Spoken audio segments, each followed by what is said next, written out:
Assalamualaikum warahmatullahi wabarakatuh. Kami dari kelompok 7 kelas A yang mengontrak mata kuliah Konsentrasi Akuntansi Keuangan Pengantar Pengauditan yang dibimbing oleh Bapak Bucek Jalu Prasetyo Arjuna, SE, AK, MA, dan Bapak Aron, MA Simanjuntak, SE, MSI. Sebelumnya, perkenalkan saya Riyati dan rekan saya Inverni Statisia Patiruhu dan Gervasia Kristina Amo. Kami akan mengoperasikan aplikasi Atlas Index A2 Risk Assessment. Pada dasarnya, bagian ini berisi seluruh kertas kerja untuk melakukan proses pengidentifikasian dan penilaian risiko, serta mendokumentasikan prosedur yang dilakukan berdasarkan standar audit di PSAP nomor 315. Tujuan auditor dalam proses penilaian risiko adalah mengidentifikasi dan menilai salah saji yang material karena kekurangan atau kesalahan pada tingkat laporan keuangan dan asersi melalui pemahaman terhadap entitas maupun terhadap lingkungannya, di mana termaksud adalah pengendalian intern entitas yang memberi dasar untuk merancang dan mengimplementasikan tanggapan terhadap risiko, baik itu salah saji material yang terjadi perusahaan yang dinilai oleh seorang auditor.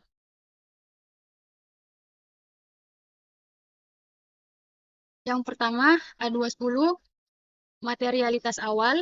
Kertas kerja ini digunakan untuk melakukan perhitungan dan pertimbangan dalam penetapan tingkat materialitas. Penentuan tingkat materialitas pada dasarnya merupakan pertimbangan profesional atau professional judgment dari seorang auditor. Pada kertas kerja ini ada beberapa acuan dalam menetapkan materialitas yang disesuaikan dengan kondisi klien. Langsung saja kita buka A210. Di sini terdapat identitas KP, identitas klien, dan identitas kertas kerja, yaitu materialitas awal. Ini untuk menentukan berapa tingkat materialitas awal sesuai dengan standar audit 320 materialitas dalam tahap perencanaan pelaksanaan audit. Oke, langsung saja kita masuk ke kolom materialitas awal. Di sini terlebih dahulu kita memilih periode saldonya, yaitu 31 Desember 2018. Setelah ini sudah dipilih, nanti akan muncul seperti ini, secara otomatis terisi total aset, aset bersih, dan lain sebagainya. Untuk lainnya senilai 800 juta sesuai dengan soal. Dan acuan saldonya kita memilih lainnya seperti acuan dari auditor induk. Dan di sini marginnya 3%. Untuk overall materialnya menggunakan benchmark 3%. Dan diperoleh materialitas keseluruhan senilai 24 juta. Untuk penentuan materialitas pelaksanaan diambil dari materialitas keseluruhan sesuai soal. Performance materialnya menggunakan benchmark 65% sehingga menghasilkan nilai Rp15.600.000. Setelah itu di sini ada ambang batas nilai yang tidak dikoreksi, umumnya 3% sampai 5% dari materialitas pelaksanaan.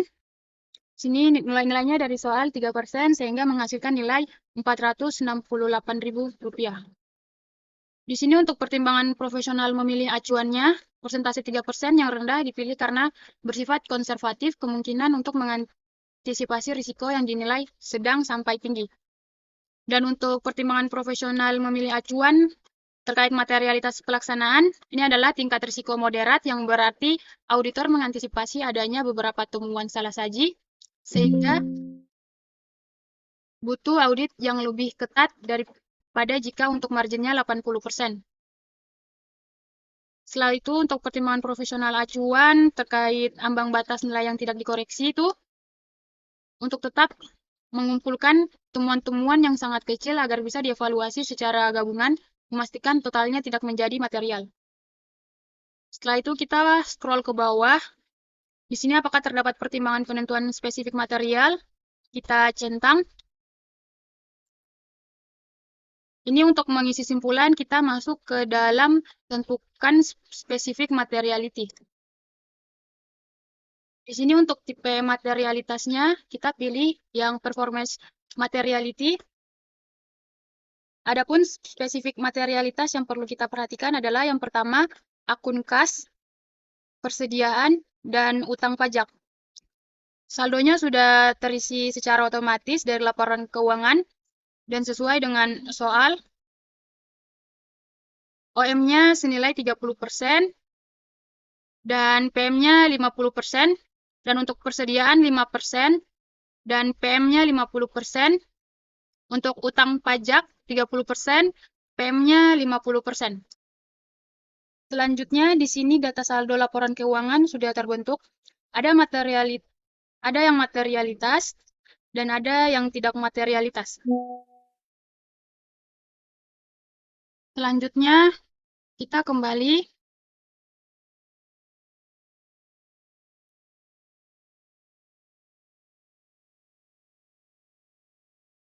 dan di sini untuk simpulannya sudah tertera, materialitas sudah ditentukan dan status KKP-nya sudah komplit.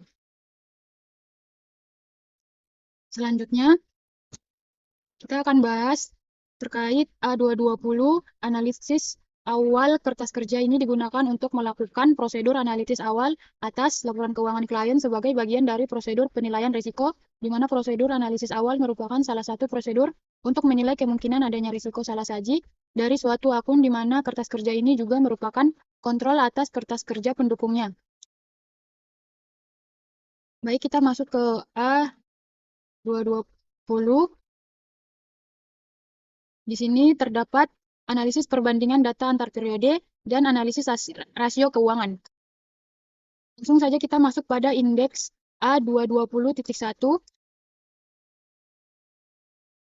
Di sini semua yang berwarna putih sudah terisi otomatis dari laporan keuangan. Selanjutnya kita di sini terdiri dari saldo intern 31 Oktober 2018, saldo ekstrapolasi 31 Desember 2018, dan lain-lainnya. Dan kita akan mengisi analisis vertikal, menentukan nilai persentase dari perbandingan saldo ekstrapolasi dengan data akun perhitungan analisis vertikal. Kita bandingkan analisis vertikal total aset 31 Desember 2018 bagi 20 bagi kas dan setara kas. Lalu enter, dan hasilnya akan keluar 1,5%. Agar bisa secara otomatis menyalin rumus ke bawah, kita absolutkan dengan cara menggunakan angka dolar di kedua sisi huruf R, di depan dan di belakangnya. Lalu kita akan tarik dari atas sampai ke bawah. Maka total aset akan menjadi absolut setelah kita tarik ke bawah. Begitu juga dengan analisis vertikal pada saldo akhir tahun 31 Desember 2018 dan juga analisis vertikal saldo periode lalu 31 Desember 2017. Setelah itu, di sini kita memberikan kesimpulan hasil analisis awal terdapat risiko salah saji material. Penjelasannya yaitu hasil analisis vertikal menunjukkan terdapat potensi salah saji akun persediaan, CGS, penjualan, dan piutang usaha. Selanjutnya, kita kembali dan kita masuk pada analisis rasio keuangan A220.2. Kertas kerja ini berisi rasio keuangan si klien, adapun cara pengisiannya, auditor harus mengisi nilai rasio keuangan secara manual, di mana auditor dapat mempertimbangkan menggunakan rumus dalam menghitung rasio keuangan yang telah disiapkan pada kertas kerja ini. Jadi di sini rumusnya sudah disediakan. Contohnya rasio lancar pada saldo ekstrapolasi, itu rumusnya aset lancar bagi liabilitas jangka pendek. Di sini aset lancar bagi liabilitas jangka pendek. Begitu juga dengan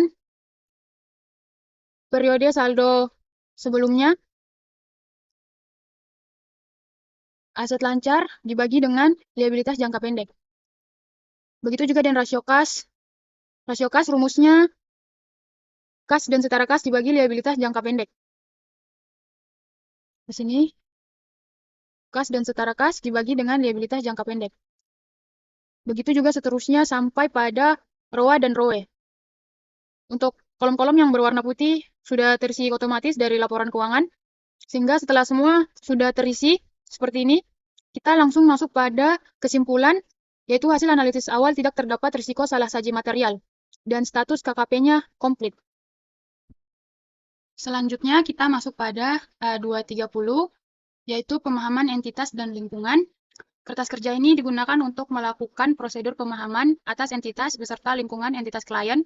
Pada kertas kerja ini terdapat beberapa aspek dan informasi yang diisi atau dianalisis oleh seorang auditor terkait entitas dan lingkungan bisnis klien. Langsung saja kita masuk pada A230. Di sini terdapat beberapa informasi terkait informasi umum dan aspek legalitas, struktur organisasi dan tanggung jawab, prosedur aktivitas bisnis utama dan kebijakan akuntansi, pemahaman peraturan yang relevan, pemahaman lingkungan bisnis, analisis kelangsungan usaha, pemahaman penyiapan dan penyusunan LK, dan yang terakhir analisis faktor kecurangan. Kita langsung saja masuk pada yang pertama, A230.1.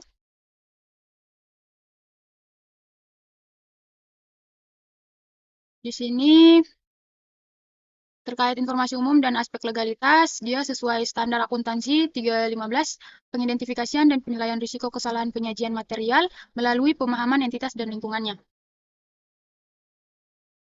Untuk kolom informasi umum ini, kita di sini terdapat kontak klien yang bisa kita lihat pada modul. Di sini kontak klien ada Direktur utama Ibu Intan, Direktur Keuangan Bapak Agung, dan Manajer Akunting Ibu Tari. Kita masukkan datanya ke sini dan juga nomor teleponnya. Setelah itu di sini ada data terkait informasi umum legalitas, nomor dan tanggal akta pendirian perusahaan 12 Desember 2009. Kita masukkan di sini poin informasi umum, nomor dan tanggal akta pendirian perusahaan, dan juga nama notaris. Kita masukkan di sini kolom nama notaris, dan juga masuk dan tujuan perusahaan, perdagangan perlengkapan kantor. Kita masukkan ke sini. Setelah itu, di sini ada domisili perusahaan Jakarta. Kita masukkan di sini. Dan juga berikut ada susunan pemegang saham, yaitu ada Bapak Budiman sebanyak 4.000 lembar dan Bapak Arisman Budi sebanyak 1.000 lembar. Datanya kita masukkan ke sini sehingga jumlah lembar saham yaitu 5.000 lembar. Setelah itu, di sini ada susunan pengurus perusahaan. Ada Direktur Utama Ibu Intan, Direktur Keuangan Bapak Agung, Direktur Produksi Bapak Aditya, Direktur Pemasaran Bapak Heru, dan Kepala Divisi Umum Bapak Edi. Kita masukkan datanya di susunan pengurus perusahaan. Setelah itu di sini ada informasi mengenai legalitas lainnya. Kita scroll ke bawah. Di sini ada surat izin usaha. Kita masukkan pada tabel surat izin usaha, yaitu nomor 165/NAD/2009 berlaku sampai 12 Desember 2029. Dan juga di sini ada tanda daftar perusahaan, yaitu nomor 236/INDAG/2009 berlaku sampai 12 Desember 2029. Dan juga perizinan lainnya nomor 156/X/BTSP/2009 berlaku sampai 12 Desember 2025. Setelah itu di sini juga terdapat data NPWP-nya. Kita masukkan ke sini. Dan juga ada pertanyaan, telah dikukuhkan sebagai pengusaha kena pajak? Ya, karena di sini udah jelas di klien kita memiliki NPWP. Setelah itu di sini ada data NPKP. Kita masukkan ke sini juga nomor NPKP-nya. Setelah itu di sini ada status kepemilikan. Kita masukkan ke sini kantor pusat sudah milik sendiri, kantor cabang masih sewa, gudang sudah milik sendiri, pabrik juga sudah milik sendiri, dan memiliki karyawan sebanyak 150 orang. Setelah kita sudah mengisi semua data yang ada di modul, kita akan menyimpulkan kertas kerja ini, yaitu informasi umum dan aspek legalitas terdapat kemungkinan salah saji material.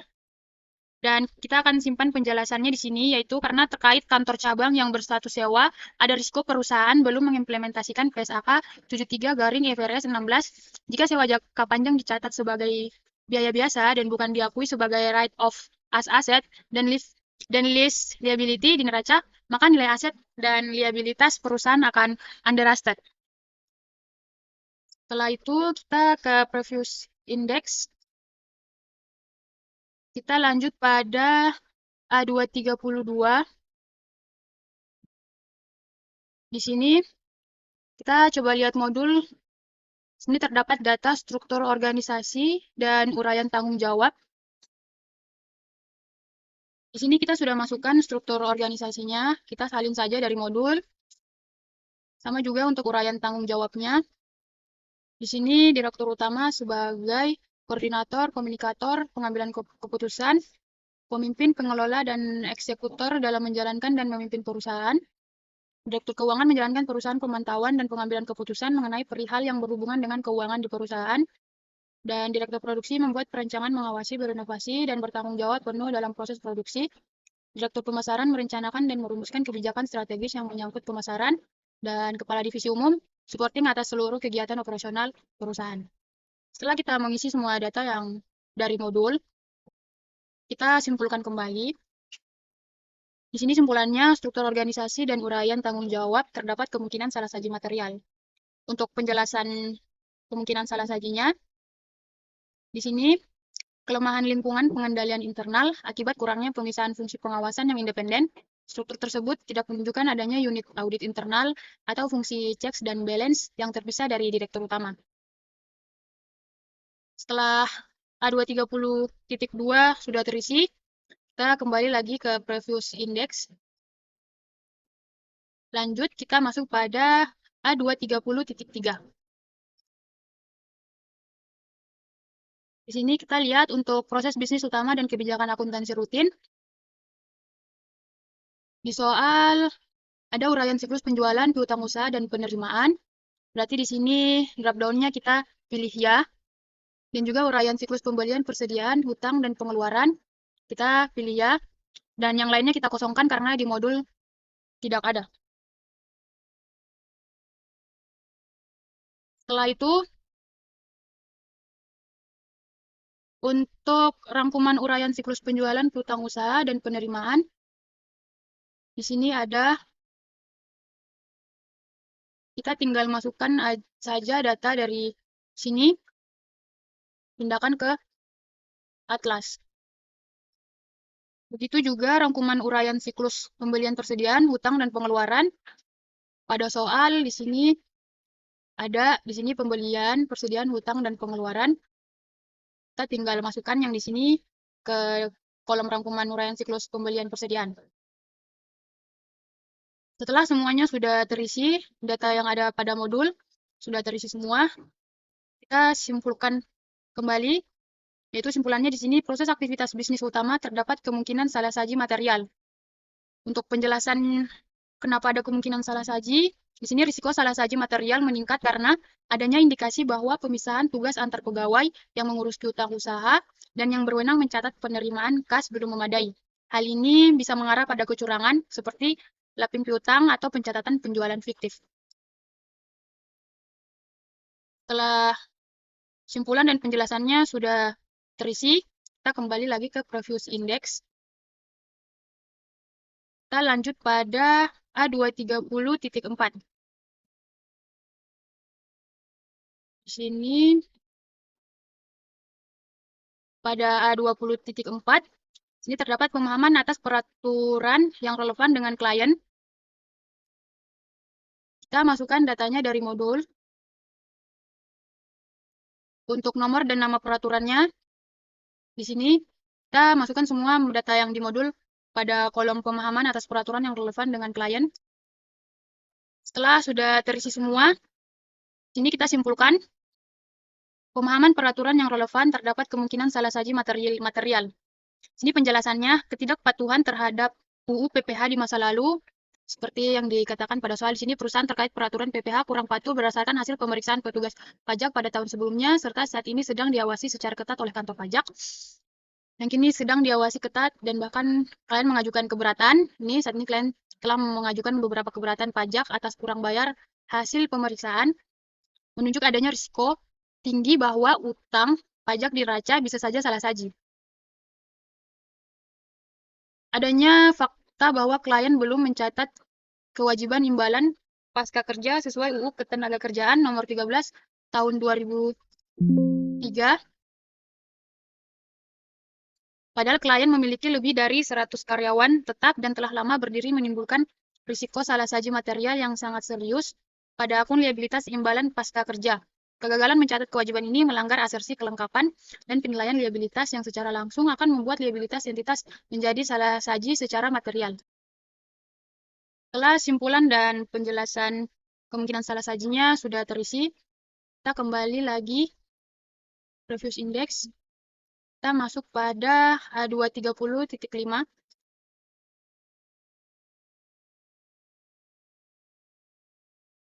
Di sini terdapat kolom tren industri sejenis. Pada modul, kita masukkan terdapat banyak toko ATK baru bermunculan yang menawarkan variasi ATK dengan harga yang juga terjangkau sehingga mengurangi pangsa pasar yang ada. Kita masukkan ke hasil pemahaman dan juga pengaruh ke LK-nya itu terjadi penurunan penjualan ATK karena sebagian pembeli beralih ke toko ATK baru. Dan akun yang terdampak di sini penjualan usaha, penjualan barang dagangan, dan piutang usaha. Setelah itu, di sini untuk kondisi perekonomian nasional, di sini negara saat ini sedang mengalami inflasi yang 5% lebih tinggi dari tahun sebelumnya. Dan juga untuk pengaruh KLK-nya, terjadi kenaikan harga bahan baku, kertas, dan ATK pada tahun berjalan. Dan akun yang terdampaknya yaitu pada persediaan, di sini drop-down-nya persediaan, dan beban pokok penjualan, pendapatan. Karena di sini persediaan dan HPP. Setelah itu pada amandemen atau perubahan SHK, di sini dikosongkan karena pada modul tidak ada. Jadi kita langsung masuk pada perkembangan teknologi. Di sini kolom perkembangan teknologi. Sekarang banyak media-media yang sebelumnya menggunakan kertas dan sekarang pada beralih ke digital. Pengaruhnya pada laporan keuangan, terjadi penurunan penjualan ATK karena peralihan ke media digital. Akun yang terdampaknya yaitu penjualan barang dagangan dan piutang usaha. Dan berikut di sini ada siklus alam. Pada modul, dikarenakan faktor alam yang kurang mendukung, maka secara umum di berbagai negara terjadi penurunan jumlah pohon yang dapat digunakan sebagai bahan baku kertas dan pensil. Untuk pengaruh pada LK-nya terjadi kenaikan harga bahan baku kertas dan ATK pada tahun berjalan. Dan ini akun terdampaknya pada persediaan dan biaya gaji dan upah. Setelah semuanya terisi sesuai pada modul, di sini kita kembali pada simpulan, kita menyimpulkan drop-down-nya yaitu pemahaman lingkungan bisnis terdapat kemungkinan salah saji material. Itu karena risiko salah saji material pada asersi penilaian persediaan, adanya kemungkinan klien gagal menerapkan prinsip the lower of cost and net realizable value, yang berarti persediaan bisa saja dicatat terlalu tinggi di neraca. Setelah semuanya sudah terisi, kita lanjut Previous Index. Setelah itu di sini untuk di modul di sini terdapat catatan untuk A230.6 akan dilanjutkan pada indeks B220 dan B240. Jadi kita next saja, kita langsung masuk pada A230.7.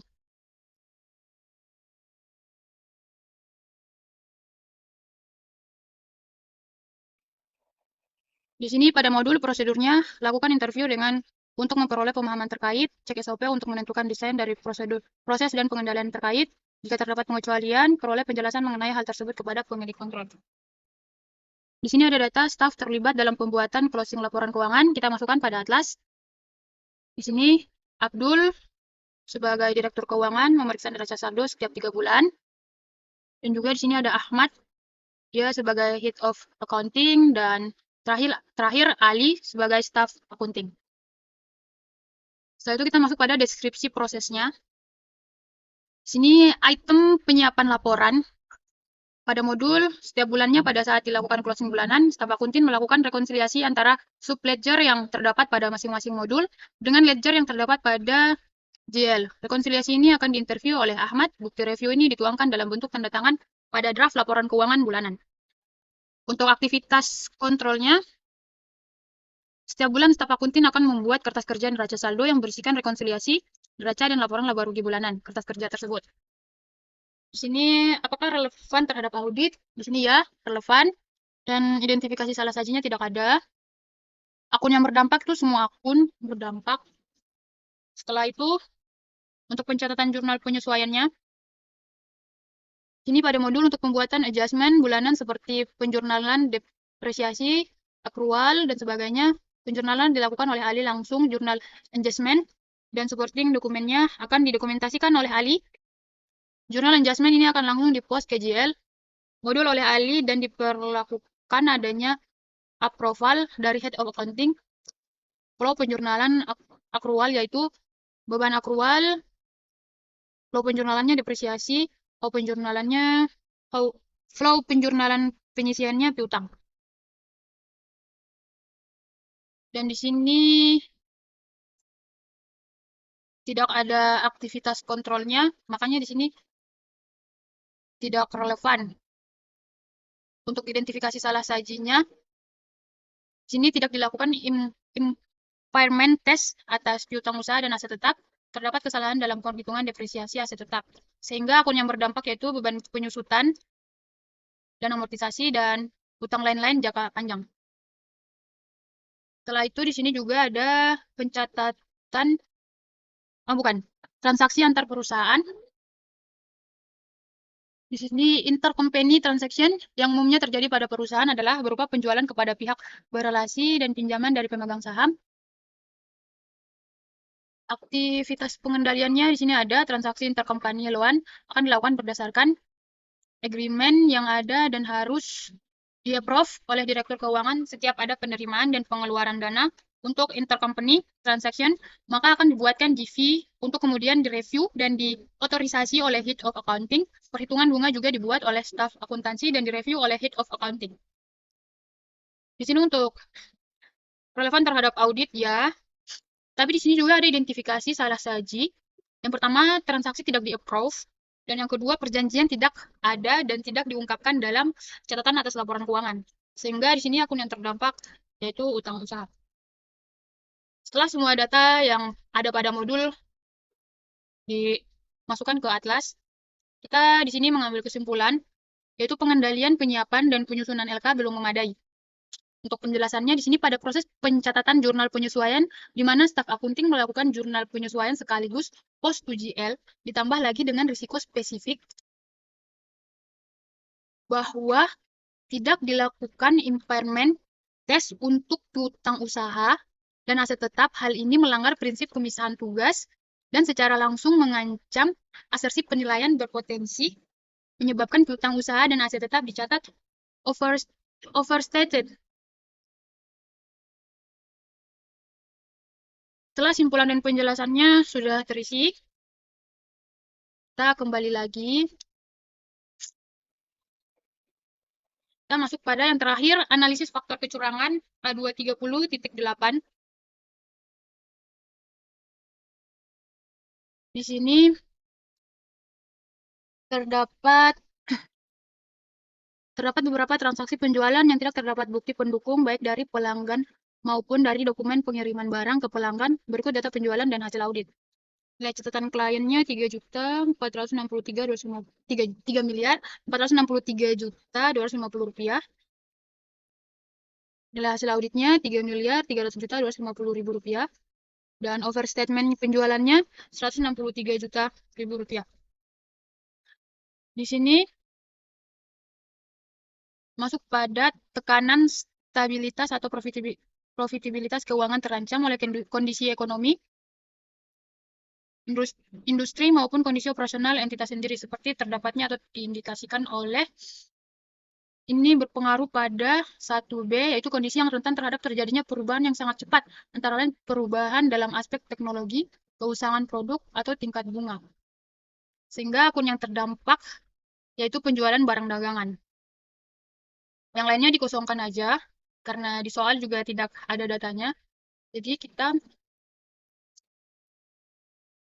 juga di sini terdapat penjualan kepada pihak ketiga dengan dokumen penjualan lengkap, tetapi ketika dilakukan konfirmasi piutang usaha kepada debitur, maka debitur menyatakan penjualan persediaan tersebut merupakan konsinyasi persediaan sebesar 250 juta ribu rupiah. Klien hanya mengakui penjualan tanpa mengakui HPP atas persediaan yang dijual.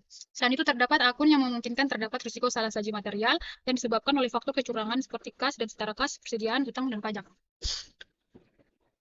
Di sini yang berpengaruh yaitu 2A, entitas memiliki transaksi signifikan dengan pihak yang mempunyai hubungan istimewa yang tidak lazim, atau transaksi dengan pihak hubungan istimewa yang tidak diaudit atau diaudit oleh kantor akuntan lain. Sehingga akun yang berdampak yaitu kas dan setara kas. Dan juga di sini 2B, entitas memiliki posisi keuangan yang kuat dan kemampuan untuk mendominasi sektor industri tertentu yang memungkinkan entitas untuk menentukan sendiri syarat dan ketentuan untuk pemasok atau pelanggan yang berdampak pada timbulnya transaksi yang tidak wajar. Sehingga akun yang berdampaknya ini persediaan. Setelah semua sudah terisi, yang ini kosongkan aja karena tidak berpengaruh. Setelah itu kita masuk pada simpulan. Di sini kesimpulannya analisis faktor kecurangan terdapat kemungkinan salah saji material. Untuk penjelasannya di sini adanya tekanan, ancaman terhadap profitabilitas akibat tingginya persaingan dan kondisi ekonomi yang tidak menentu atau inflasi perubahan teknologi, menciptakan dorongan kuat bagi manajemen untuk memanipulasi laba. Dan juga adanya kesempatan. Kondisi ini dieksploitasi melalui kelemahan kontrol, terbukti dari adanya transaksi penjualan yang dicatat terlalu tinggi sebesar 163 juta rupiah tanpa bukti pendukung yang valid, melanggar asersi eksistens.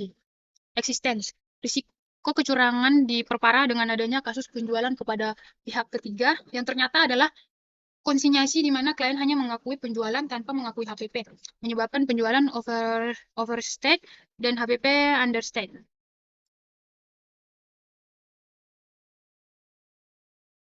Oke, kita kembali ke konten dan di sini semuanya sudah terisi dari A231 sampai 8. Dan di sini langsung secara otomatis terisi kesimpulannya. Di sini. Dan ini kemungkinan salah saji materialnya ada salah saji untuk akun kas dan setara kas, utang pajak, piutang usaha, penjualan, dan persediaan.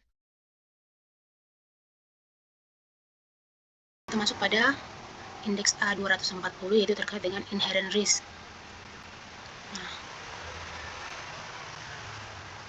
Nah, untuk financial statement levelnya itu ada dua faktor penyebab yang menjadi pertimbangan, yaitu ada faktor kecurangan yang terjadi teridentifikasi, kemudian ada faktor pengendalian internal yang kurang memadai.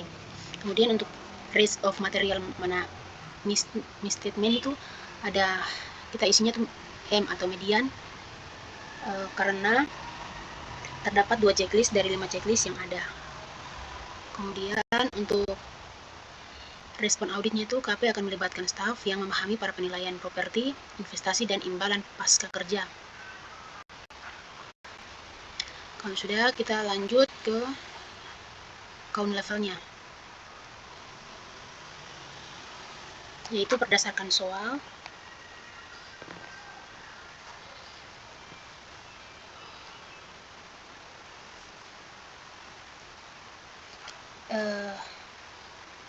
Mengisi akun yang sering terjadi pada soal, yaitu ada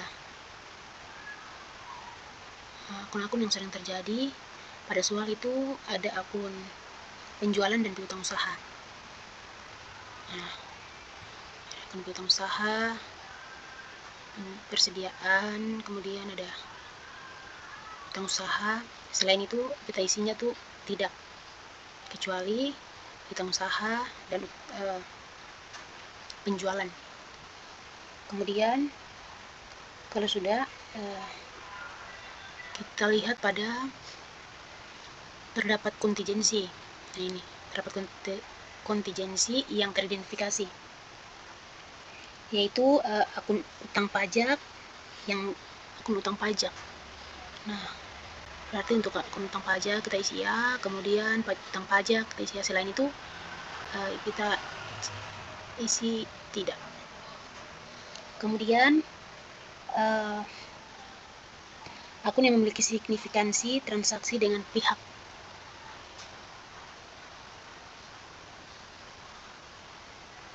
Akun yang memiliki, nah ini,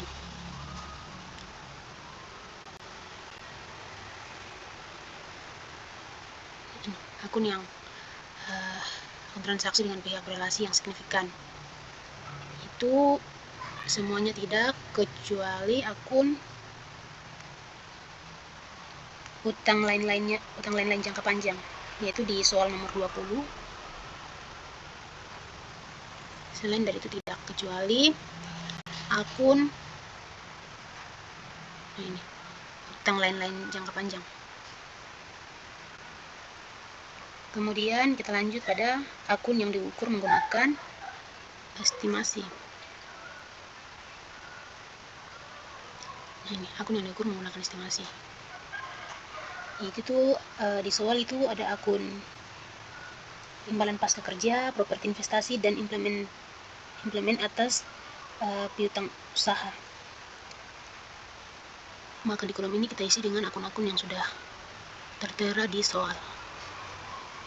Ini. Selain dari akun-akun yang tertera di soal itu kita isi tidak. Nah, piutang usaha, kemudian imbalan pasca kerja, properti investasi. Selain dari itu tidak. Kalau sudah, kita masuk pada rentang terhadap fraud. Ini. Itu ada persediaan dan penjualan. Yang kita isi hanya persediaan dan penjualan saja. Selain dari itu tidak. Lanjut, kita isi likelihood of risk occurring, yaitu H dan L, dan magnitude impact of risk,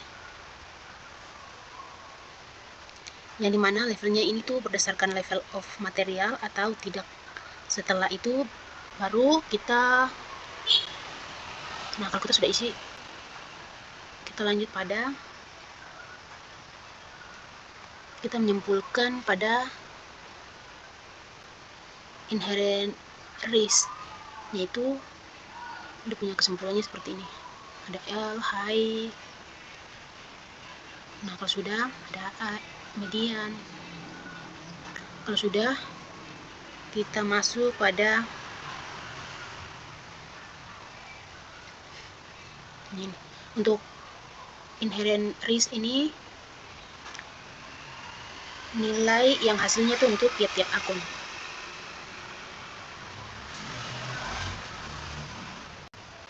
Nah ini kalau sudah, untuk keterangannya ini faktor signifikan lain nih ya, ada keterangannya itu faktor kontingensi. Nah kalau sudah, kita isi kesimpulannya itu analisis inherent risk telah dilakukan. Kalau sudah mengisi,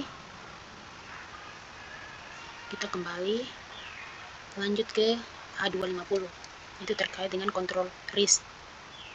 Nah di indeks A250 kontrol risk ini ada entity level, kemudian uraian siklus penjualan, piutang usaha dan penerimaan, kemudian uraian siklus pembelian, persediaan, utang, dan pengeluaran. Jadi kita langsung masuk pada A250.1. Nah,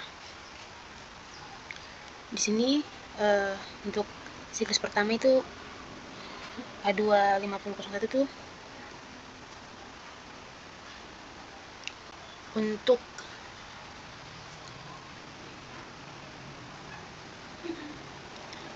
kesimpulan evaluasi pemahaman pengendalian itu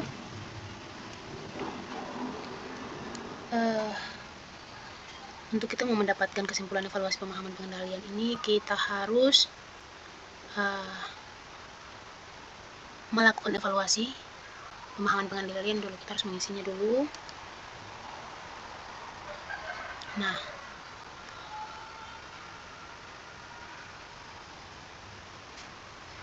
Nah, di soal itu terdapat lampiran untuk mengisi checklist pengendalian internal ini. Jadi kita langsung isi tentang uraian, penjelasan, dan kesimpulannya. Nah, di uraian ini ada lingkungan pengendalian. Nah, untuk lingkungan pengendalian ini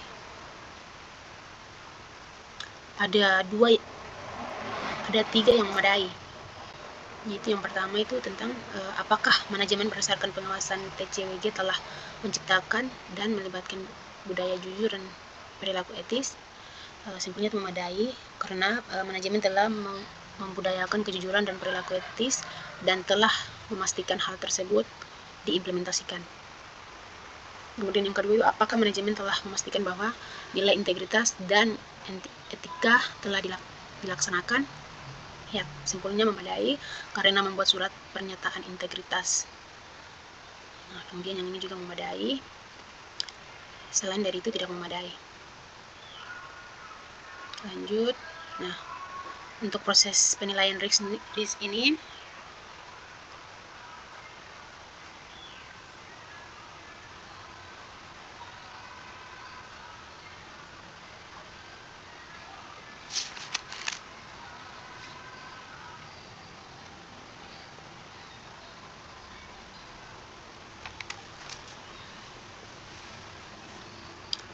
untuk melakukan proses penilaian risk ini kita isi tidak semua karena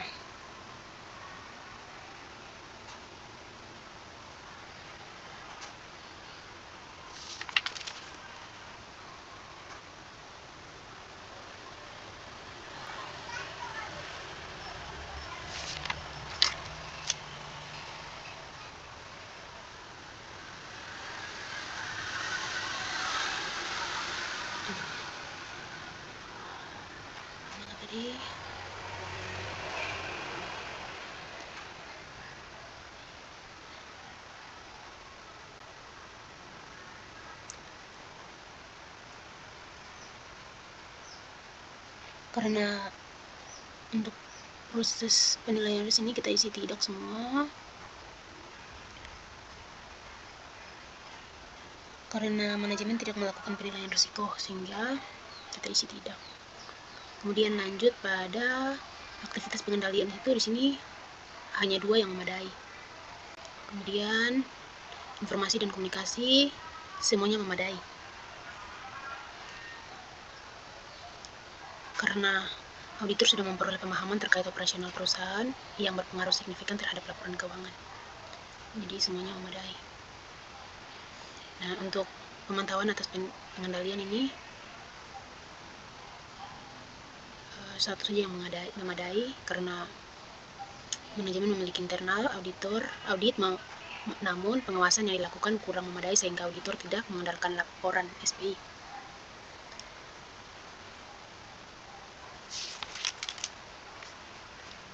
Nah, kalau kita sudah mengisi ini, kita langsung kembali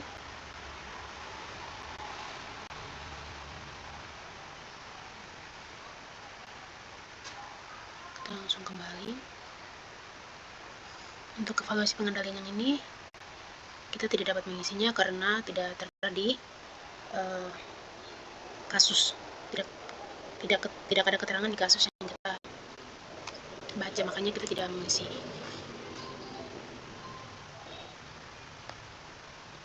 Makanya kita tidak mengisi evaluasi pengendalian TI. Nah, kalau sudah, kemudian untuk di pertanyaan ini, apakah dari pemahaman di atas dapat teridentifikasi efisiensi dalam pengendalian internal? Jawabannya iya, karena di soal menyatakan demikian. Ini apakah secara individual atau gabungan terindikasi efisien yang signifikan? Jawabannya A, ya. Nah, untuk melakukan komunikasi kepada pihak yang bertanggung jawab atas tata kelola di 260. Nanti kita lanjut pada 260, indeks 260. Nah, untuk kesimpulannya, pengendalian internal tingkat entitas belum sepenuhnya memadai karena terdapat kelemahan internal kontrol dalam komitmen terhadap kompetensi, tata kelola, gaya operasional, manajemen, pemberian wewenang dan tanggung jawab, serta pemantauan atas pengendali. Nah, kalau sudah komplit, kita kembali. Kita lanjut di uraian siklus pembelian, persediaan, hutang, dan pengeluaran di A250.3. Yaitu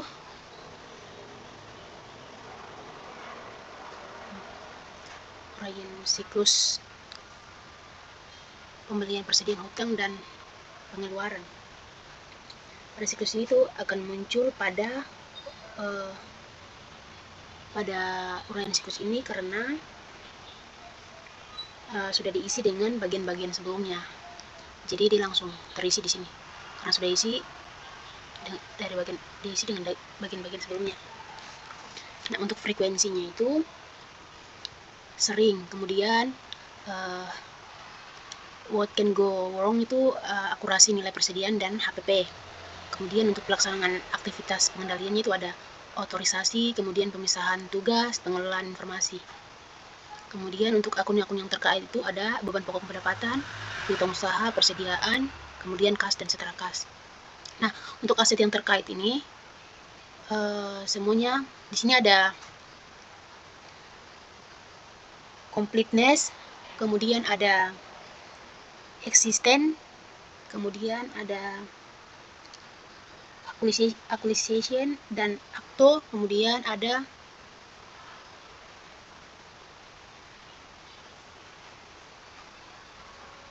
verification. Jadi untuk semuanya kita isi kecuali yang kas dan setara kas ini kita tidak isi verificationnya.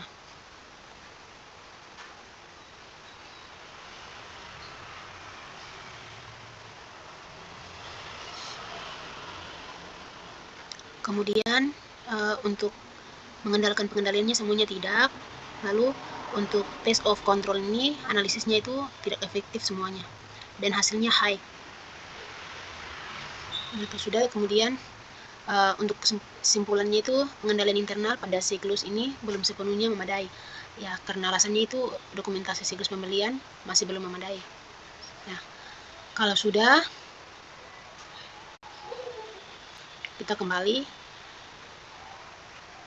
Nah, kesimpulan dan status KKP-nya itu pengendalian secara umum telah memadai. Kalau sudah, kita kembali, kemudian kita masuk pada A260 tentang komunikasi dengan TCWG dan SPI. Nah, lalu kita sudah masuk di sini. Di sini ada pertanyaan, apakah klien memiliki TCWG? Jawabannya ya.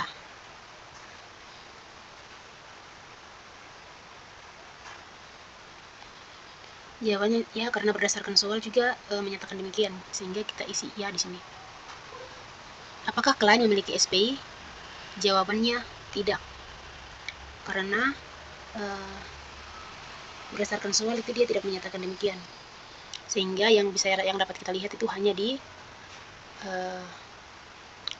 A260.1. Nah, ini tentang checklist komunikasi dengan pihak yang bertanggung jawab atas tata kelola. Jadi di sini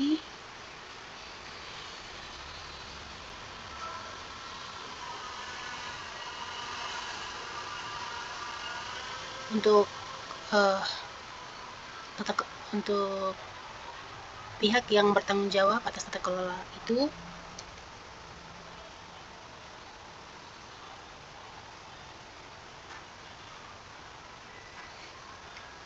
dia menyatakan demikian. Dia menyatakan bahwa kesepakatan pemahaman hubungan kerja yang saling mendukung.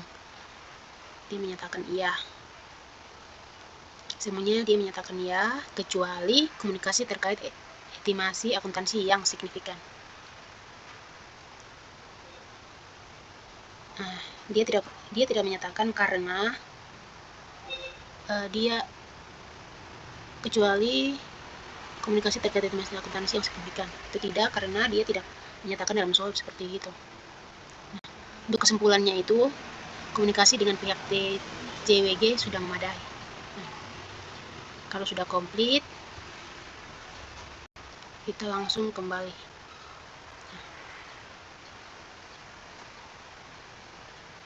Oke, kalau sudah selesai, kembali. Oke, untuk yang A260 sudah selesai. Patiruhu dengan NIM 2022041034 akan menjelaskan indeks A270, List of Material Misstatement, dan A280, Audit Strategi Memorandum Update. Langsung saya masuk ke A270. List of Material Misstatement ini adalah risiko salah saji material. Faktor penyebab yang menjadi pertimbangan setelah mempertimbangkan pengendalian internal klien pada A250. Faktor kecurangan yang teridentifikasi itu ada pada A230.8 dan faktor pengendalian internal yang kurang memadai ada di A230. Untuk risk of material misstatement ini, H itu high, M itu medium, dan L itu low. Di sini levelnya berada di tengah-tengah, yaitu medium. Selanjutnya, respon auditor. Selaku auditor, kita harus bisa menjelaskan mengapa risk of material misstatement ini adalah medium. Penjelasannya adalah karena agar menggunakan akturia dan apresial, kemudian menambah waktu saat pelaksanaan substantif tes. Selanjutnya masuk dalam laporan keuangan. Di sini ada nama-nama akun beserta dengan beberapa kolom yang sudah terisi secara otomatis dari A230.8, A240, A250. Kemudian bagian presentasi dan disclosure ini ada C, yaitu klien yang sudah menyampaikan sesuatu secara komplit. Kemudian E, sesuatu yang disampaikan atau dilaporkan oleh klien dan memang ada. Kalau A dan C ini durasi atau data yang dimasukkan secara otomatis akurat dan secara sistematis perhitungannya sudah benar. Kemudian V ini sesuatu yang dinilai sesuai dengan kaidah laporan keuangan. Bagian nature dan time atau waktu ini ada TOC, yaitu test of control, AP yaitu peran daripada akuntan publiknya, TOD yaitu test of detail. Langsung saja di sini kas dan setara kas itu sudah disajikan. Kemudian TOC-nya adalah ya, AP-nya tidak, dan TOD-nya tidak. Untuk time-nya yaitu ya. Kemudian pada piutang usaha juga telah disajikan. Dan lanjut ke persediaan juga telah disajikan. Kemudian TOC bagian pajak dibayar di muka ya, dan persediaan juga ya. Lanjut pada akun utang usaha dan utang pajak juga telah disajikan. Kemudian beban yang masih harus dibayar di kantor, utang lain-lain jangka panjang, dan modal di setor juga telah disajikan. Kemudian laba periode berjalan telah disajikan, saldo laba juga telah disajikan, penjualan barang dagang juga telah disajikan, dan beban pokok pendapatan juga telah disajikan. Setelah kita mengisi presentasi dan disclosure ini, dan natur dan time-nya, selanjutnya kita langsung kepada simpulan. Jadi ketika sudah menyelesaikan indeks ini, bagian terakhir kita harus menyimpulkan hasil analisisnya seperti apa. Karena di sini kita telah mengisi risk of material misstatement ini, sehingga kesimpulan yang kita ambil yaitu penyelesaian penentuan risk of material misstatement telah dilakukan, sehingga status KKP ini berubah menjadi komplit.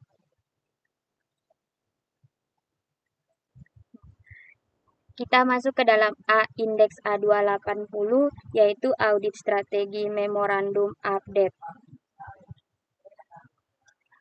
Memorandum strategi audit ini bertujuan untuk menetapkan lingkup, waktu, dan arah audit secara keseluruhan. Ini menjadi panduan dalam pengembangan rencana audit yang lebih rinci dan memastikan sumber daya dialokasikan secara efektif pada area-area yang paling signifikan dan berisiko tinggi. Auditor harus memutakhirkan dan mengubah strategi audit secara keseluruhan dan rencana audit jika diperlukan selama pelaksanaan audit. Yang pertama, karakteristik perikatan, yaitu perikatan ini bersifat konsultif dan independen, fokus pada evaluasi sistem keuangan, kepatuhan, dan efektivitas kontrol internal di entitas pemerintah. Ini melibatkan penilaian risiko dan rekomendasi perbaikan, bukan hanya verifikasi data historis. Yang kedua, dilakukan secara berkala dengan fase awal untuk perencanaan dan fase lanjutan selama pelaksanaan. Yang ketiga, laporan keuangan disusun berdasarkan standar akuntansi pemerintahan atau SAP sesuai peraturan pemerintah nomor 71 tahun 2010. Tujuan pelaporan yaitu memberikan jaminan atas keakuratan laporan keuangan, kepatuhan terhadap regulasi, dan efektivitas kontrol risiko. Laporan hasil audit bertujuan untuk mendorong perbaikan dan akuntabilitas. Saat audit dilakukan selama siklus audit yaitu awal, tengah, akhir, dengan pelaporan interim jika ditemukan masalah kritis. Sifat komunikasi bersifat formal dan terstruktur. Komunikasi harus objektif, konstruktif, dan rahasia untuk menghindari bias. Faktor signifikan risiko tinggi seperti perubahan regulasi, fluktuasi ekonomi, atau indikasi fraud. Aktivitas perikatan awal meliputi informasi awal, penilaian risiko awal, dan pembentukan tim audit. Ini membantu menetapkan baseline. Kemudian pengetahuan yang diperoleh dari perikatan lain yaitu menggunakan insight dari audit sebelumnya untuk meningkatkan efisiensi.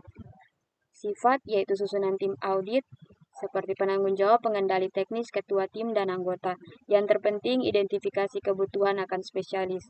Saat yaitu kapan tim akan ditugaskan untuk setiap fase, yaitu perencanaan, interim, final, dan pelaporan. Luas sumber daya yaitu anggaran audit, terutama alokasi hari kerja atau jam kerja audit. Anggaran ini harus mencerminkan fokus pada area berisiko tinggi yang diidentifikasi sebelumnya.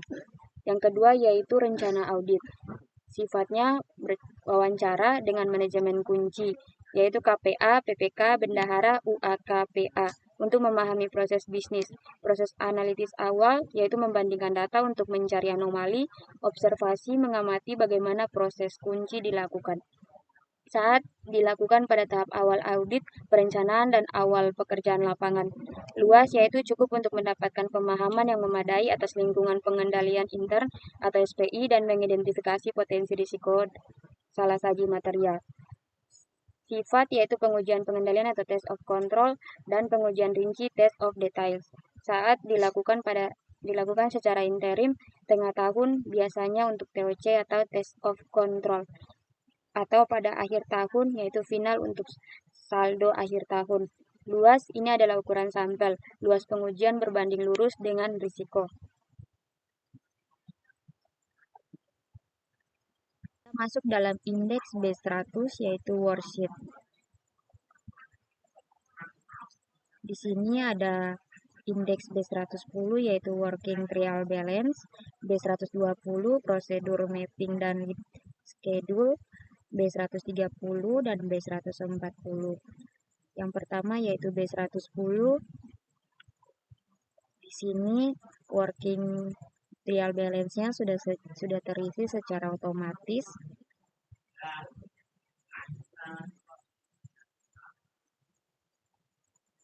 Dan akun yang sesuai dengan laba rugi tahun berjalan dan ekuitas lainnya. Laba rugi tahun berjalan, akunnya yaitu laba rugi periode berjalan.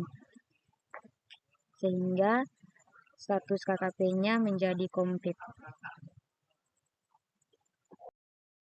Selanjutnya, kita masuk ke B120. Di sini ada akun kas dan setara kas.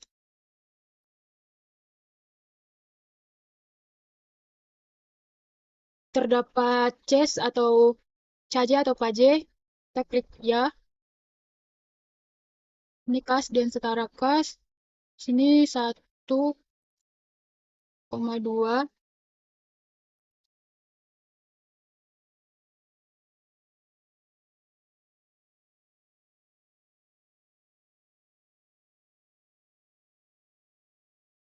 Setelah itu di sini untuk prosedurnya kas dan setara kas.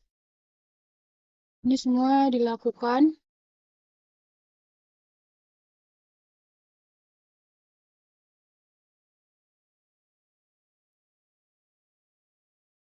Setelah itu untuk piutang usaha.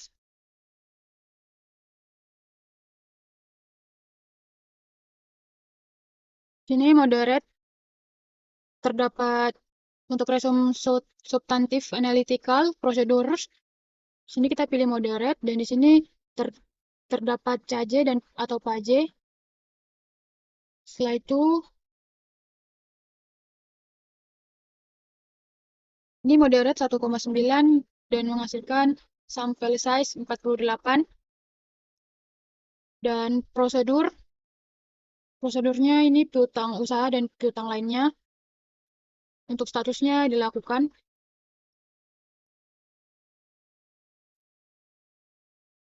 Begitu juga dengan persediaan uang dan beban dibayar di muka.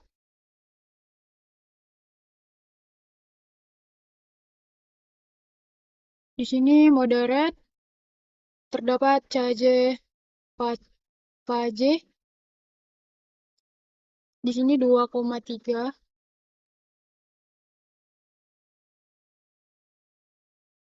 Prosedurnya perpajakan.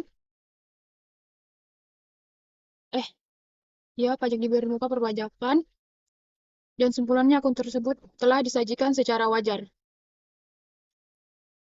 Begitu juga dengan akun yang lainnya, tinggal dilengkapi sama halnya dengan akun kas, piutang usaha, uang dan beban dibayar di muka. Setelah itu, kita masuk pada B130. Di sini ada nama akun, beban penyusutan dan amortisasi, akumulasi penyusutan bangunan, perbedaan umur tanggungan dalam bentuk hari, debit 20.000, kredit 20.000, untuk laporan keuangan, HPP, dan aset tidak lancar. Setelah itu di sini ada Bank Mandiri, KCP, Rawamangun. Pada pendapatan lainnya, jasa giro bank, keterangannya kurang catat pendapatan bunga, senilai debit 100, kredit 100, dan juga penjualan usaha pada piutang usaha 16.300, kredit juga 16.300, dan penjualan usaha pada piutang usaha 250 juta, pada kredit 250 juta, dan juga beban pajak dan perizinan serta iuran rutin pada utang pajak PPh pasal 21, debit 15.750 pada kredit 15.750. Di sini simpulannya CAJE PAJE telah memadai.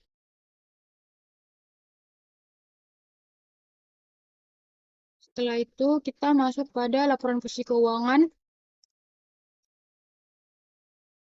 Di sini laporan fungsi keuangannya semua sudah terisi secara otomatis.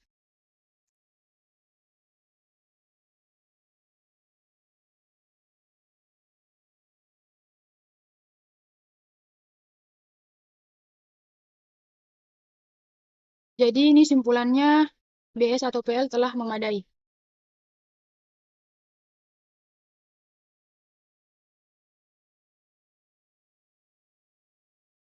Kita masuk pada B210, estimasi akuntansi.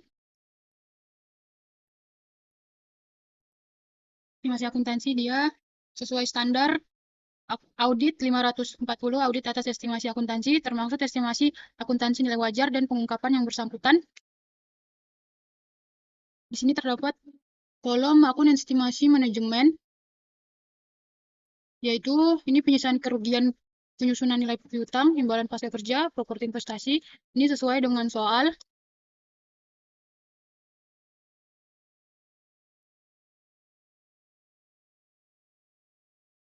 Ini klien mengestimasi piutang tidak tertagih sebesar 1% dari total piutang usaha dan telah dibukukan. Manajemen telah menugaskan ahli dalam menghitung imbalan pasca kerja dengan menugaskan kantor jasa aktuaria ABC dan menghitung nilai wajar properti investasi menggunakan jasa penilaian publik DEF.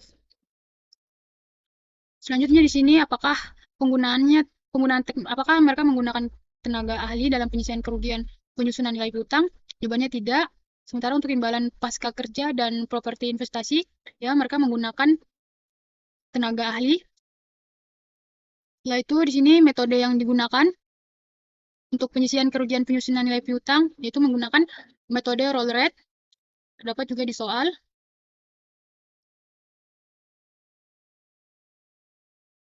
Ada di sini dengan metode roll rate. Setelah itu untuk imbalan pasca kerja menggunakan projected unit credit dan pendekatan income terdapat juga di soal. Ini metode projected unit credit, asumsi yang digunakan, dan pendekatan income. Setelah itu, untuk dasar asumsinya, penyelesaian kerugian penyusunan nilai piutang terdapat juga pada soal. Di sini, dasarnya tingkat impairment sebesar 15%, dan untuk imbalan pasca kerja dan properti investasinya, imbalan pasca kerja, dia menggunakan rumus manfaat 2 kali masa kerja kali gaji pada saat pensiun. Selanjutnya kita masuk pada B220, transaksi dengan pihak berelasi.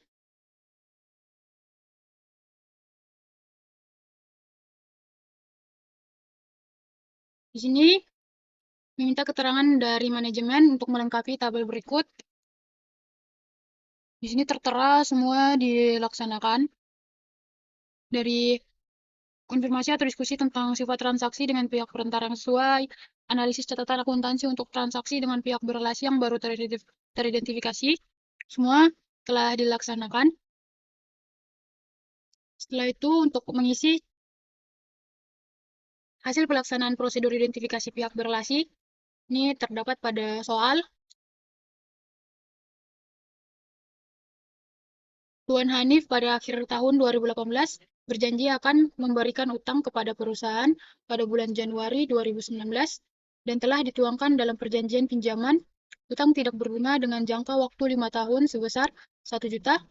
Sebelum laporan auditor diterbitkan, klien telah menerima pembayaran sebesar 500 juta rupiah.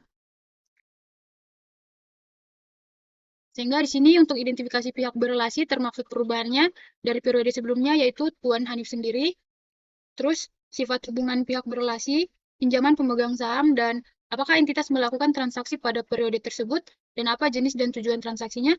Klien telah menerima 500 juta sebelum laporan auditor diterbitkan. Setelah mengisi hasil dari pelaksanaan prosedur identifikasi pihak berelasi, kita scroll ke bawah untuk mengisi kesimpulan, yaitu bukti audit cukup dan tepat serta penilaian transaksi pihak berelasi telah memadai. Pada indeks B230, yaitu peristiwa kemudian. Nah, di peristiwa ini terjadi setelah laporan diterbitkan, tetapi memiliki signifikansi dalam opini yang akan diberikan oleh auditor. Jadi, untuk kondisi subsequent event ini,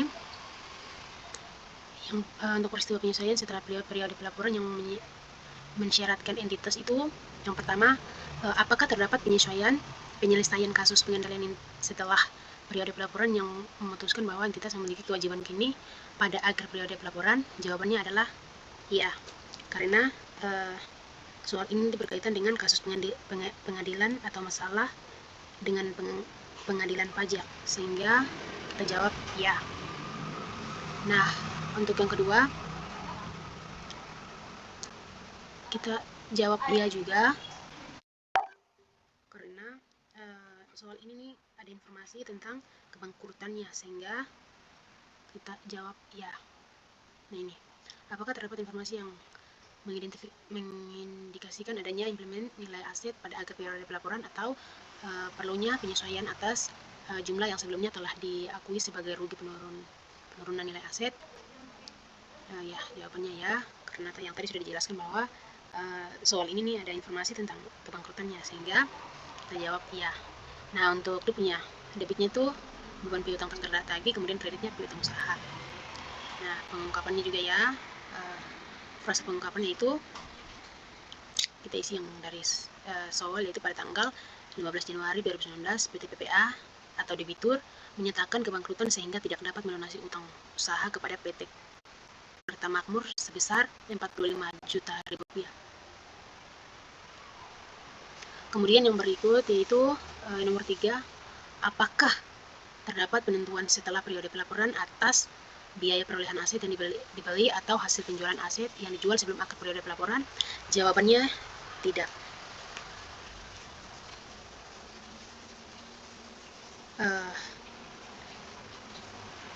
Ya, jawabannya tidak, berarti tidak ada laporan pada soal, sehingga kita jawab tidak.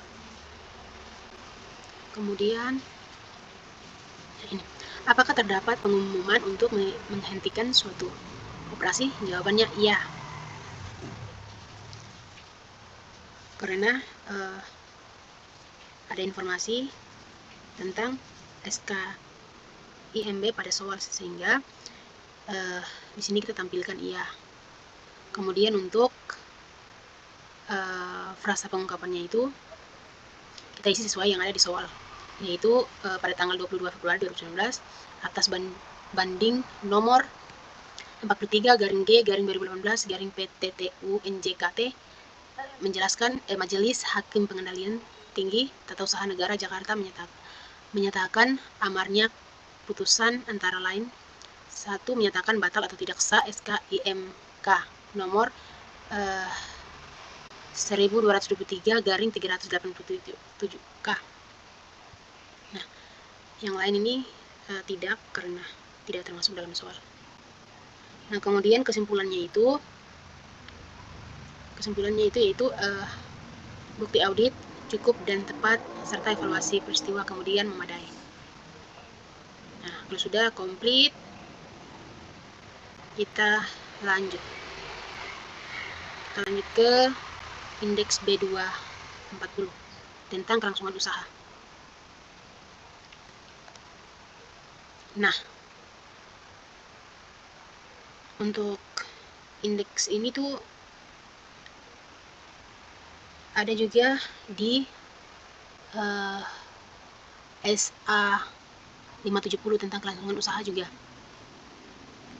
bahwa auditor juga harus wajib menilai kelangsungan usaha, kemudian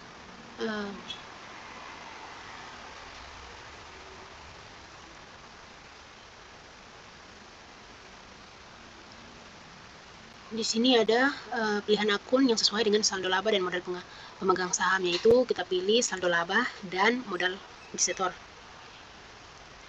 Kita pilih sesuai dengan nama akun yang ada di laporan keuangan audit, dan modal pemegang saham sesuai dengan laporan keuangan audit. Kemudian di sini tuh ada menggunakan analisis Z-score perusahaan emiten sebagai prediksi kebangkrutan perusahaan. Nah, ini. Jadi di sini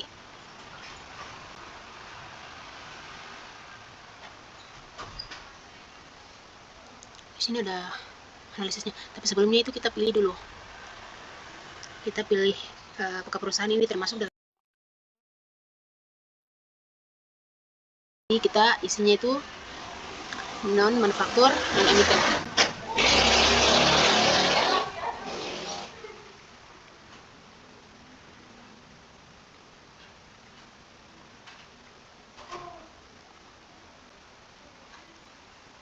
Kemudian setelah itu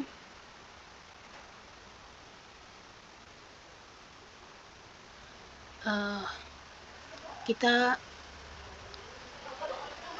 isi input market stock price ini manual.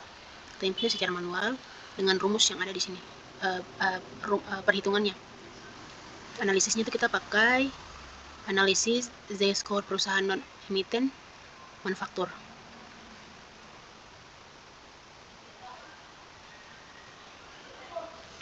Karena Z-score-nya ini tuh dia tidak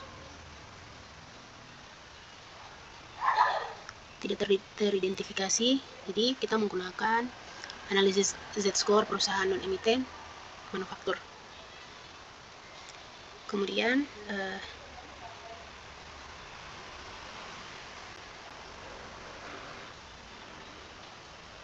nah, untuk mendapatkan ini tuh kita harus modal kerja ini dibagi dengan total aset.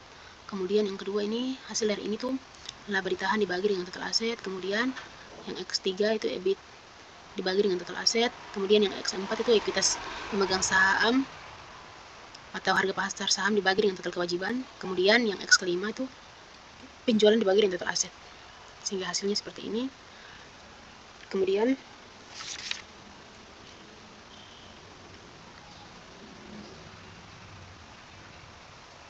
kalau sudah diinput, nanti secara otomatis angka atau nilainya itu dia muncul di sini.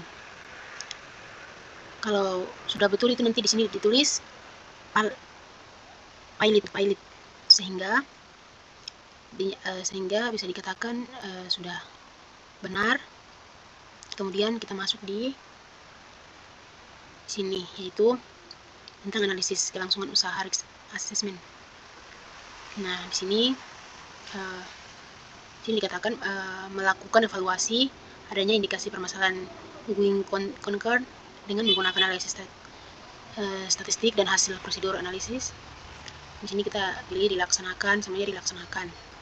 Nah, alasannya itu karena nih dokumen rencana diperoleh, kemudian dan lain-lain sebagainya. Kemudian yang di bawah tentang prosedur dan aktivitas terkait, yaitu keuangan perusahaan. Nah, ini ada 2 yang ada, selebihnya itu tidak ada. Ada 3 yang ada, selebihnya tidak ada.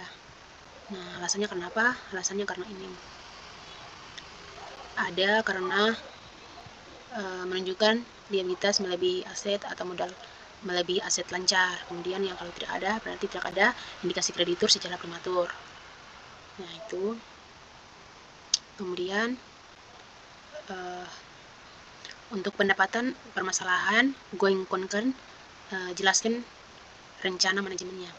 Jadi rencana manajemennya itu, manajemen harus membuat rencana spesifik untuk mengatasi kondisi yang mengancam going concern, yaitu rencana keuangan dan rencana operasional. Kemudian untuk evaluasi auditor atas perencanaan manajemen itu, manajemen wajib mengevaluasi rencana manajemen tersebut untuk menentukan kelayakan dan efektif. Nah, untuk simpulannya itu, bukti audit cukup dan tepat serta evaluasi kelangsungan usaha memadai. Nah, kalau sudah, kita lanjut ke indeks A250. Nah, ini. Nah, untuk indeks A250 tentang control risk,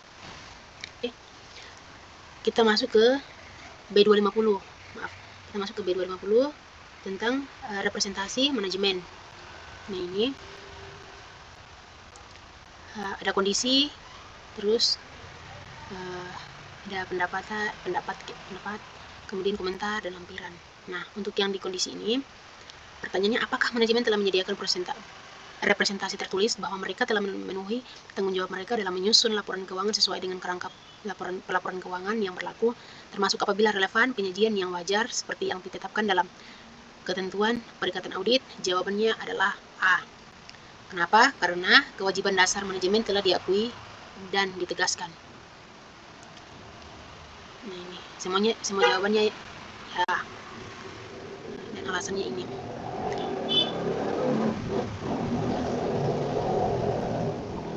Simpulannya bahwa representasi manajemen memadai.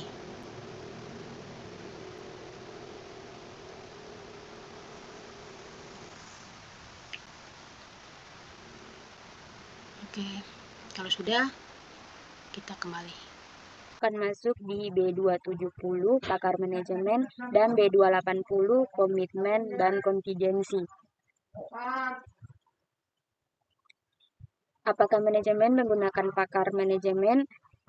Di sini ya. Kemudian informasi umum pakar manajemen sesuai dengan di soal ada 2 pakar, yaitu kantor jasa akturia ABC dan jasa penilai publik DEF.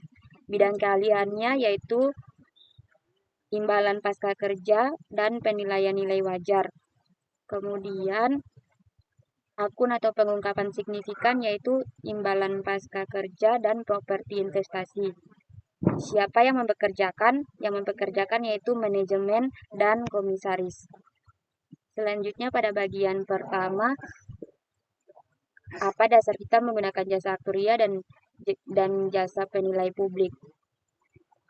Dari informasi tidak menggunakan. Selanjutnya bagian 2, evaluasi atas kompetensi, kapabilitas, dan objektivitas pakar manajemen. Yang pertama, apakah pakar manajemen tersebut memiliki keanggotaan dari asosiasi profesi tertentu, izin berpraktik, atau pengakuan dari pihak eksternal? Jelaskan. Dari kantor jasa akturia ABC ini, aktuaris ABC telah memperoleh izin dari PAI dan terdaftar di Kementerian Keuangan. Kalau jasa penilai publik DEF telah memperoleh izin dari MAPPI dan terdaftar di Kementerian Keuangan. Kemudian yang kedua, apakah auditor memiliki pengalaman sebelumnya atau pernah berdiskusi dengan pekerjaan pakar manajemen? Pada kantor jasa akturia ABC merupakan aktuaris berpengalaman selama 15 tahun, kliennya banyak. Kemudian jasa penilai publik DEF berpengalaman 20 tahun dalam menilai properti. Yang ketiga, apakah pakar manajemen memiliki jurnal atau buku yang diterbitkan? Ini tidak ada informasi pada kantor jasa akturia ABC dan jasa penilai publik DEF. Yang keempat, apakah pakar manajemen dalam melaksanakan pekerjaannya harus mengikuti standar teknis atau standar profesional tertentu? Kantor jasa akturia ABC ini ya, dan jasa penilai publik DEF ya. Kemudian apakah kompetensi pakar manajemen memenuhi persyaratan standar audit dan standar akuntansi? Kantor jasa akturia ABC yaitu ya, dan jasa penilai publik ya. Kemudian pada bagian 3 ini tidak ada informasi. Dan bagian 4 juga tidak ada informasi.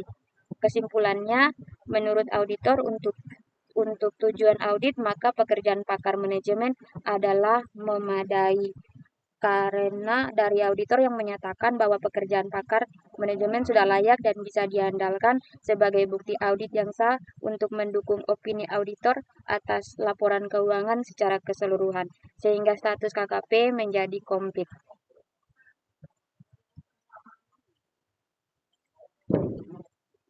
Dan pada bagian B280, komitmen dan kontingensi. Di sini perolehan pemahaman dan dokumentasikan kebijakan serta prosedur yang digunakan oleh manajemen dalam mengidentifikasi dan mendokumentasikan liabilitas kontingensi telah dilaksanakan. Dokumen dan kebijakan klien terhadap komitmen dan kontingensi telah memadai. Ini adalah kesimpulannya. Kemudian review laporan keuangan periode sebelumnya terkait kontingensi atau komitmen untuk menyelesaikannya telah dilaksanakan. Kemudian diskusi dengan manajemen kemungkinan adanya kontingensi atau kemungkinan yang membutuhkan pengungkapan laporan keuangan. Diskusi harus mencangkup pertimbangan nilai bawaan, aset, dan liabilitas yang sensitif terhadap perubahan. Telah dilaksanakan. Review minutes of meeting terkait kontrak atau bentuk dokumentasi lainnya terkait pelaksanaan komitmen atau kontingensi juga telah dilaksanakan. Secara keseluruhan semuanya telah dilaksanakan dan kesimpulannya yaitu bukti audit cukup dan serta dan tepat, serta penilaian komitmen dan kontingensi memadai. Kesimpulan tersebut ditarik karena auditor telah berhasil menyelesaikan 100% dari program audit yang direncanakan untuk area ini. Dan hasil dari prosedur tersebut memberikan keyakinan yang memadai atas penilaian komitmen dan kontingensi klien, sehingga status KKP-nya bersifat komplit. Baik, sekian dari penjelasan kami.